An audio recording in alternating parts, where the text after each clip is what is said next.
to give you the patients that is gonna work you for that money because they know that you're making a little bit more than them. Right in my backyard, I can come out at 9 o'clock and finish work at 12 o'clock, and I make the same amount of money that I can be working 12-hour shifts.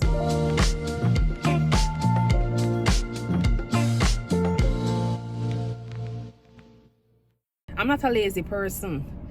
So when I say this right now, and if I say it multiple times in my video, it's not because I'm a lazy person. No, I love to work and I love to take care of my patients.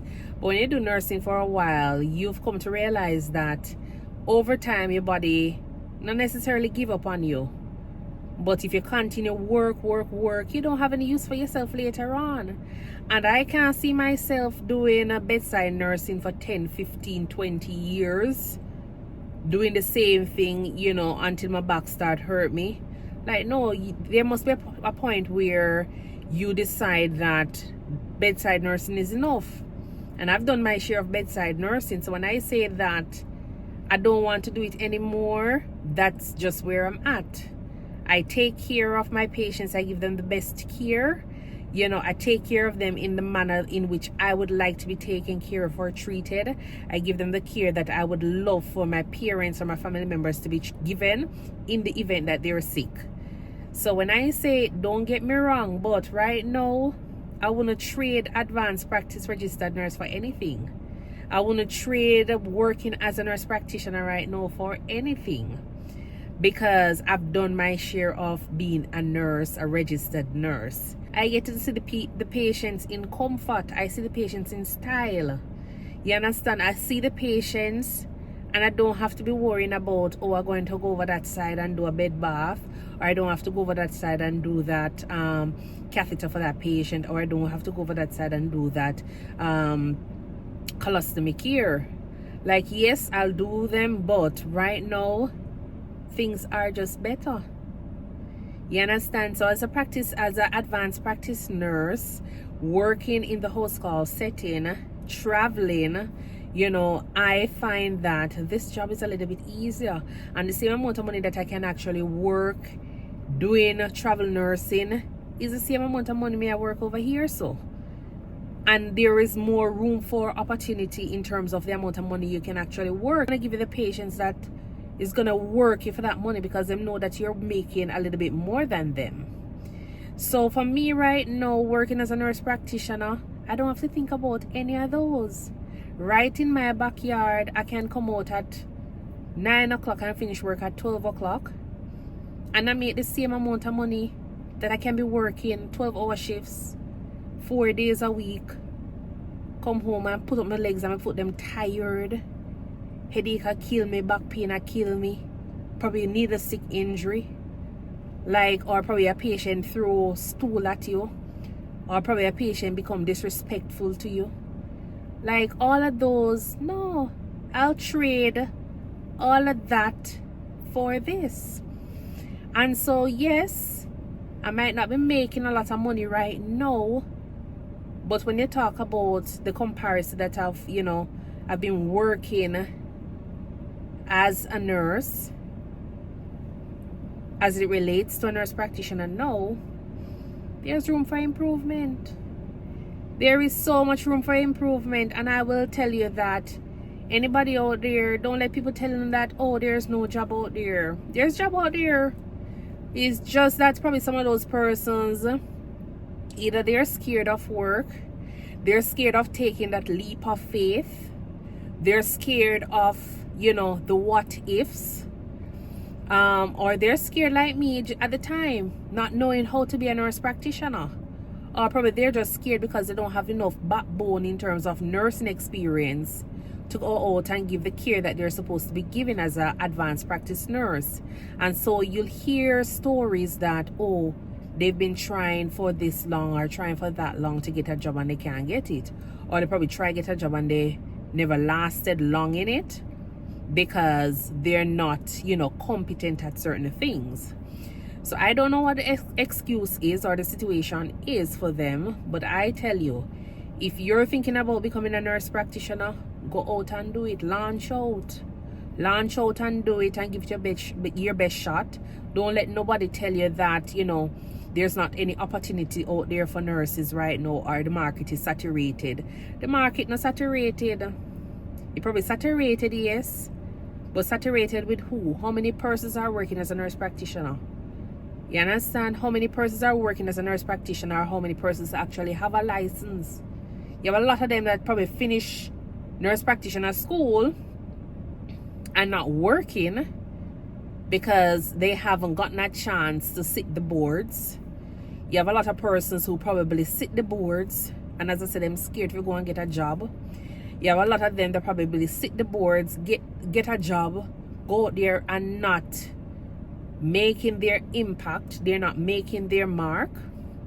You have a lot of persons who probably go out and they just feel like bedside nursing is what they're supposed to be doing, so they just go back to it. So there's so many reasons out there, but if you know deep down that this is an area that you want to take on, go out there. The market could have saturated some more.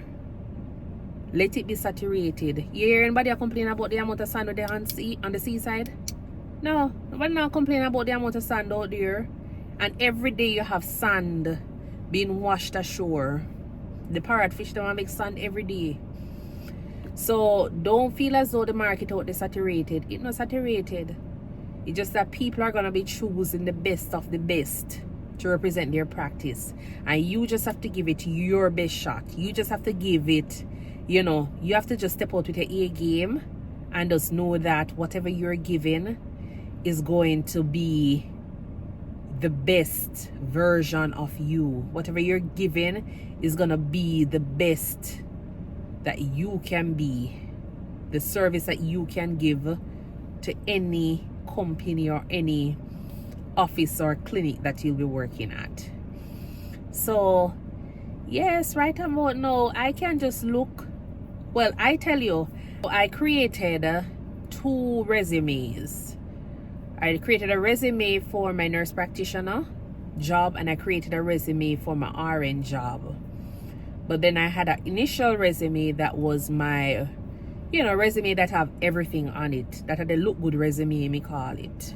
Yes, it has all my credentials and everything on it. So what I did was, I didn't want to be applying for an RN position and then have persons looking to see that I'm a nurse practitioner as well. Because, you know, you have some people, them just feel as though you're applying for a position that is below what you study for. You're coming into the organization to either give a dick, you're coming into the organization to take over their position. You know, so I never wanted to be that. I wanted it to be a case where they see that have a bachelor's degree and that's it. Nobody don't need to know that me have a master's degree. If you don't ask, I'm not telling you. So that was the case. So it turned out that I had that. So one day I uploaded my regular resume thinking that it was my RN resume to the website. Applied for the job, only to hear that I don't fit the criteria. Remember, I've been working PRN with this company for almost 4 years. Every shift they put out, I get it. They call, hey Stacy, are you able to come in for a job? Hey Stacy, can you do the shift? Hey Stacy, can you do this quarter of a shift? I say, hey, I can only come in for 3 hours. Can you come in for 3 hours? Yes. That's it. And then only to find out that all of a sudden they know that I have a nurse practitioner license. I can't get one more shift. So me just turn off the app. Come here, I said this don't make no sense. So I learned from my mistake, and so I'm telling persons out there right now, if you know you're a nurse practitioner, you can't always rub it up in people's face now because you work real hard for it. But sometimes it will come back and bite you and you don't even realize. So if you're applying for an RN position, make sure say you have a resume that only speaks of your RN, your bachelor's of science.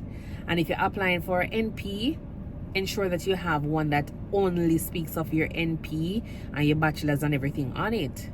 You understand? Because you don't want it to be a case where people start looking at your resume, critiquing, and then they're like, well, you know that this person is too overqualified. I don't think she fits into the emergency room as a RN, even though the last shift you worked there yesterday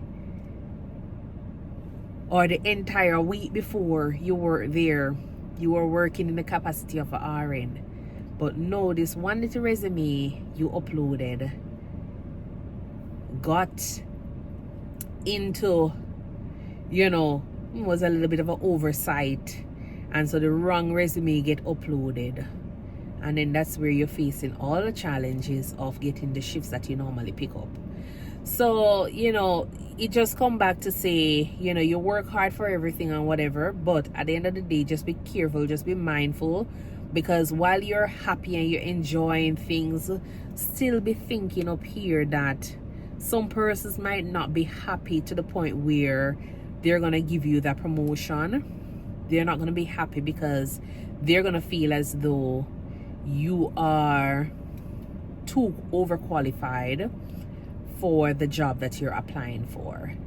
All right, so yeah, so right about now, I am not really picking up any nursing shifts as a like an emergency room nurse. I'm missing it, but how much am I missing that? I'm not really missing it that much right now, because the last time I went in for a shift, I wanted to get the certification up and running, renewed through the hospital, and I tell you, I was there for probably like 4 hours and started just yawning. And you know, when Jamaicans start yawn at work, it's either one of two things: niggeritis or you're just sleepy. And I know that I never eat anything at that time, so it couldn't be niggeritis or kicking. So I know that I was just too bored. I was very sleepy. My eyes couldn't stay past 10 o'clock because my body has now gotten accustomed to working as a nurse practitioner, getting off early, and even though when I get home I probably still stay up until 1 o'clock in the morning because I have so many things doing, my body still can't pass 10 o'clock when I get to work. And so I have to just call it a day. It was a good thing that the charge nurse was very understanding. There wasn't much patient at the time. I guess if there was like any trauma codes or anything going on, you know, then I would have that burst of energy going on. But for the most part, there wasn't anything going on. And so he was like, yeah, Stacey, if you want to go, you can go. It's the sweetest news him could ever tell me, because that was it. That was it. I wasn't planning on like picking up any more shifts because I've gotten to the point where I don't want to be working any more 12-hour shifts, because it was kind of difficult for me now. I wanted to be just working my regular, you know, as I feel like on days that I feel like working shift, that kind of vibes there, and still be making money. I still wanted flexibility. So, you know, to all the nurse practitioners pending, or to all the persons who are contemplating, or to all the persons who are wondering, should I go back to school? Yes, go back to school and go do your masters. Go back to school and go do your masters. It might not make sense right now, but eventually it's gonna make sense. Go back and do your masters, and you know, if you need to go and do your PhD, your doctorate, go ahead and do it. Advance yourself, advance your career, and whatever you can do in the meantime, you just do it. So yeah, so I'm gonna go in and see my patient now and do that admission, and then from there I will, you know, chit chat with you in a bit.